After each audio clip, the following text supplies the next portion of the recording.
mundo está menos seguro e os Estados Unidos sofreram uma humilhação tão grande na figura de um presidente fraco, senil, incapaz, que essa geração ainda não havia presenciado.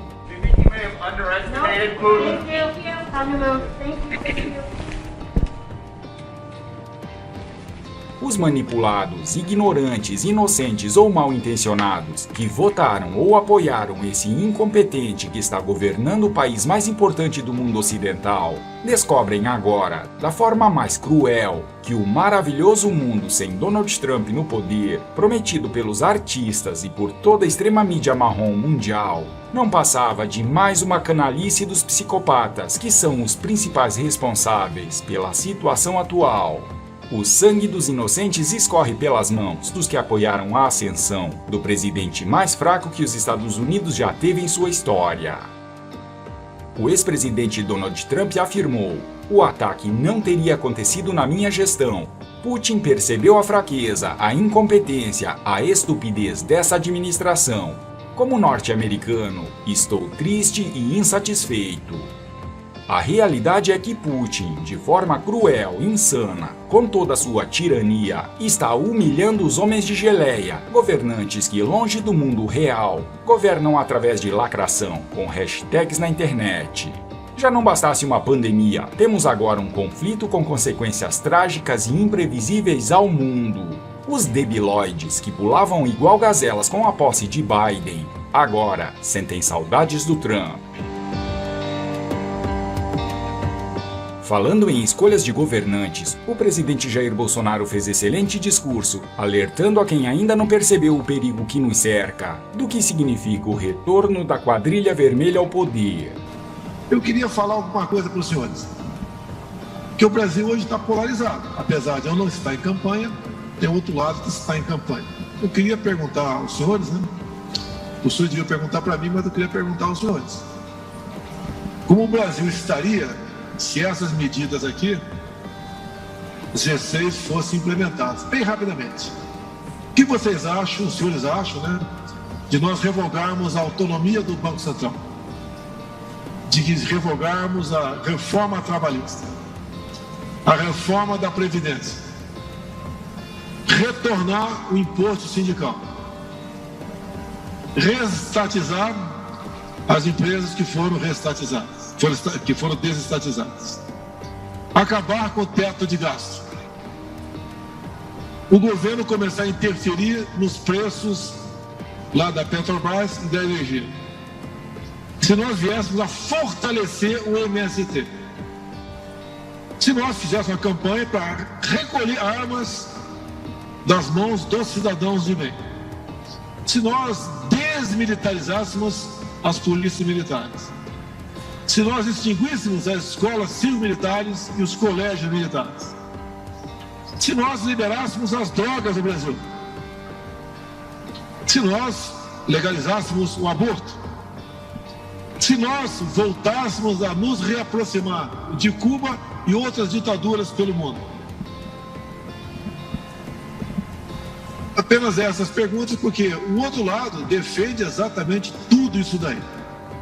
Então, cada item desse dá um debate, mas eu creio que isso tudo, já que está do outro lado, caso vier a ser implementado, e eu como parlamentar que fui, sei que o início de governo, da forma como sempre existiu no Brasil, um governo forte, um governo que bem se relacione com o legislativo no tocante à distribuição de ministérios, bancos oficiais, de estatais, entre outras promessas.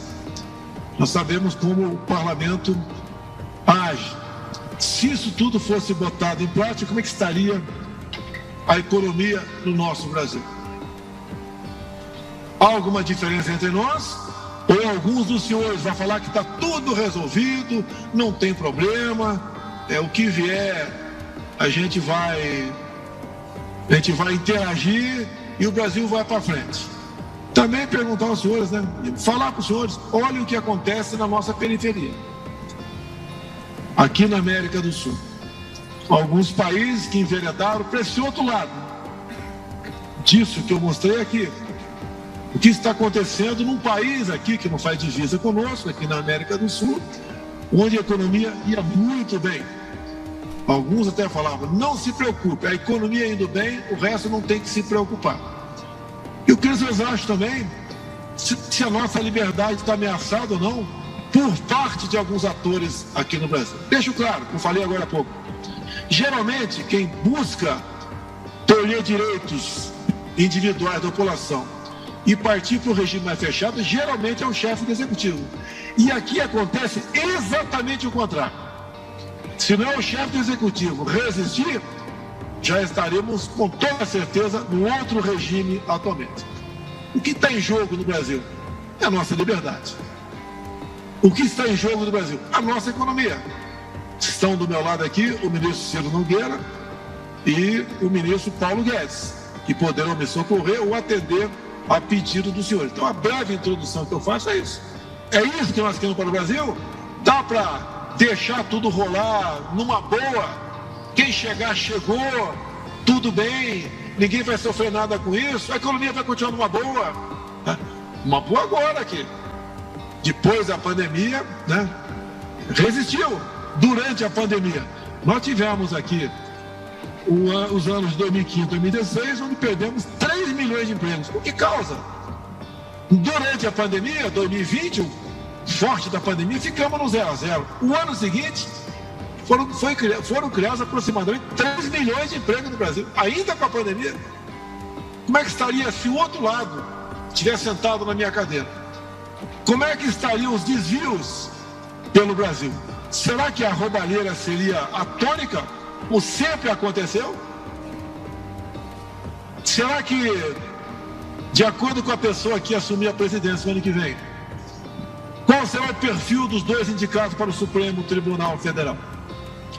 As outras coisas que tratam de valores familiares, aborto, por exemplo, ideologia de gênero, respeito às religiões, como o Brasil se comportará no futuro? Olha que a Colômbia acabou de aprovar, né, via o seu Supremo Tribunal Federal de lá, no tocante ao aborto a partir dos 6 meses de gestação.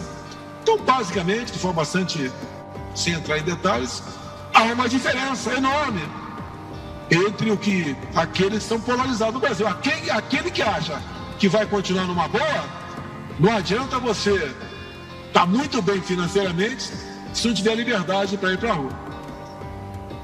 Não quero citar aqui, mas seriam, né, para levarmos em conta a Venezuela, a nossa Argentina para onde está indo, o nosso Chile para onde está indo também. Eles lá ainda tem como buscar uma operação acolhida, como a Venezuela buscou no Brasil. Nós não temos onde buscar operação acolhida, a não ser se montarmos um toco de bananeira e fugirmos para a África, que para a América do Norte eu acho que vai ser difícil. Então, basicamente, isso é bem claro, né? Isso já não é o suficiente para pessoas com responsabilidade tomar uma posição. Responsabilidade não é só com a economia, não, é com a vida, é com a liberdade, é com o futuro do seu país. E nós sabemos o que vai acontecer com essa pátria se esses bandidos voltarem para cá. Pegue os meus ministros, um a um, compare com os outros que nos antecederam, veja o perfil. Veja que agora nós conversamos, nós temos uma meta, temos as dificuldades, grande parte proporcionada pela pandemia, mas estamos dando esperança para o nosso povo, muita coisa de concreto também. Olha o preço do dólar no dia de hoje, está subindo o Brent lá fora. Se não ia cair o dólar aqui, olha as consequências dos aumentos dos combustíveis. Isso leva à inflação, leva ao descrédito do governo, nos leva a um local que nós não queremos ir. Todos nós temos defeitos, mas fazemos e damos o melhor de nós. Será que o que está faltando a muita gente nesse país, em especial a classe A, que somos todos nós, no tocante ao poder aquisitivo, no tocante também a formação? Dá para brincar com isso? Para onde estávamos indo nos últimos governos? Vamos acertar novamente, ficar ao lado do abismo? É uma ida sem retorno. Todos têm que ter responsabilidade. Não pense em ninguém que eu tenho apego àquela cadeira que está ali. Mas tem um compromisso. Entendo que foi Deus que me colocou ali, só Deus me tira de lá. Mas temos que dar uma forcinha aqui também. Se tem alguém do perfil melhor, tudo bem. Agora, o outro lado que tem, nós já conhecemos. Não apenas ao longo de 8 anos, mas ao longo de 14 anos. Falei agora há pouco, estou repetindo para encerrar aqui com os senhores. Entre malfeitos, desvios, roubos, projetos mirabolantes, a Petrobras se endividou em 900 bilhões de reais. O BNDES, 500 bilhões. 1 trilhão e 400. Isso, senhores autoridades, estamos ouvindo aqui, especial vocês do Nordeste. 1 trilhão e 400 bilhões. Isso dá para fazer 100 transposições do Rio São Francisco. E tem gente que quer que essas porcarias que levaram estatais a essa situação volte para cá. Não vou falar em 45 bi da Caixa Econômica Federal e das demais estatais. Essa é a realidade. Essa pátria é nossa. Eu estou vendo aqui atrás de mim, aqui na minha imagem, está escrito Ordem e Progresso. Ordem e Progresso. Mas precisamos de paz para ter a liberdade. E devemos lutar por isso. Não vai ser o chefe do executivo que vai jogar fora das 4 linhas. Mas, por favor, não vocês, 2 ou 3 no Brasil, não estique essa corda. Vocês vão ter que vir para dentro das 4 linhas. Afinal de contas, todos nós temos limites. O Ciro tem, o Paulo Guedes tem, eu tenho limites. Alguns poucos, 2 ou 3, acham que não tem limites. Podem ficar brincando o tempo todo de nos controlar, de desrespeitar a nossa Constituição, que seria a nossa liberdade de expressão. O que nós queremos? Paz, tranquilidade. E outra, o futuro do Brasil depende das nossas escolhas. Se eu vier candidato escolher a mim, o perfil está aqui do meu lado. O outro lado vai trazer uma turma que já ficou por meses presa. Vai voltar ao governo para quê? Para se documentar. E vão estar cada vez mais conscientes, né? Bem, já que eu estou aqui, porque gostaram do que eu fiz. Vamos continuar fazendo. O que está em jogo é a nossa liberdade, é o futuro do nosso Brasil. Fui à Rússia tratar de alguns assuntos, um dos mais importantes, fertilizantes. A nossa agricultura,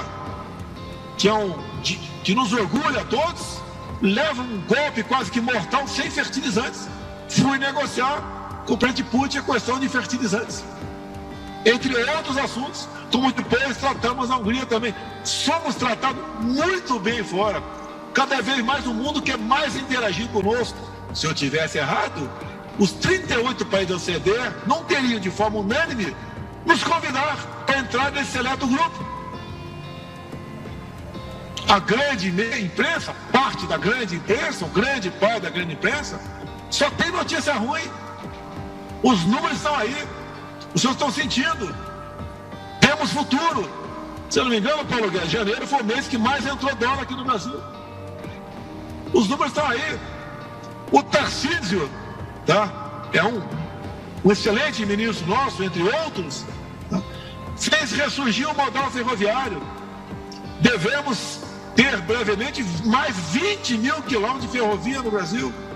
Obras fantásticas que ele faz, que nos orgulha. Um jovem capitão do Exército, formado pela AMAN e pelo IME, que nos orgulha. Assim como tantos e tantos outros ministros. O Marinho que levou água para o Nordeste. No passado, se fizeram transposição de dinheiro, nós de água. Esse é um pequeno retrato do Brasil, que parece que alguns ficam de brincadeira. Ah, mas não tem problema, não sei o que lá. Alguém quer que eu me aproxime com Cuba hoje? Que eu faça outro Porto Mariel lá fora? Que pegue como garantia charuto? Ou empreste para a Venezuela para dar calote na gente? E continuam pagando com o dinheiro do FAT, entre tantos e tantos outros bilhões de dólares jogados mundo afora. Daria uma palestra enorme, não remunerada, para eu falar sobre isso para vocês. O que falta para alguns é responsabilidade. Não sei de tudo que pode ser feito no Brasil. Se soubesse, dispensaria todos os meus ministros. Estaria sozinho aqui. E ninguém faz nada sozinho. Temos excelentes auxiliares ao nosso lado. Não é só ministros, são secretários, servidores, pessoas da iniciativa privada, entre outros que nos aconselham, como alguns dos senhores me aconselham. E nós temos essa responsabilidade. Nós queremos, não, nós exigimos e tudo faremos por um Brasil livre. Um Brasil livre de corrupção. Dá para imaginar 3 anos sem corrupção? Não é por acaso. Se acontecer, a gente vai atrás. Nós estamos há 3 anos. Isso não representa nada para a classe pensante no Brasil? Ou acha que podemos flertar com o comunismo, com o socialismo? Tenho certeza, ninguém tem uma pátria como nós temos. Cada vez mais estamos assistindo aí a volta das cores verde e amarela por todo o Brasil. Cada vez mais estamos confiando no futuro da nossa pátria. E quem vai fazer esse futuro é cada um de nós com o seu trabalho. Não tem nada fácil. Temos, como disse, coisa que ninguém tem no mundo todo. Apesar da Rússia ter o dobro do nosso espaço territorial, nós temos mais terras agricultáveis. Nós temos aqui belezas naturais, temos biodiversidade, temos tudo que se possa imaginar como riquezas minerais. Só depende de nós. O Brasil está rumando para o progresso. O Brasil está rumando para a prosperidade. Acreditem na sua pátria. Acreditem, como eu acredito, em muita coisa nesse país. E por parte do governo federal, o respeito à família, o respeito às religiões, o respeito à liberdade de opinião e o trabalho de cada um é que nos colocará, sim, numa situação de vanguarda perante os demais países do mundo.